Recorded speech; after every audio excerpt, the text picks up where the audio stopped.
भांडे बस यही खर्चा पानी मिल जाता 200-250-300 बस की करी मजबूर मैं गरीब आदमी है किसी का मैं काम करना ठीक है दिहाड़ीदार हूँ मैं दिहाड़ी रोटी खी बस टाइम पास कर रहा भी मुश्किल मेरा वक्त पास हो रहा है तो हालात ऐसे हैं मैं की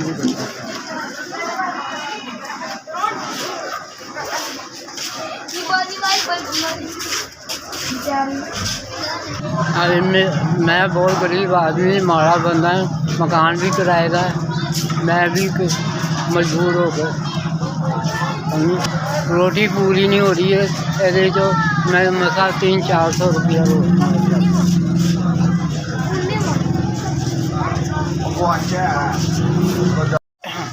अभी खुश रखे आवाज रखे उस मैनू दिता मैनू अल्लाह ने उन्होंने खुश रखे जिन्होंने मदद की थी मेरी 5000 की अल्लाह आवाज रखे मेरे बच्चों की खैर करे उन्होंने सलामत SVS भला होगा।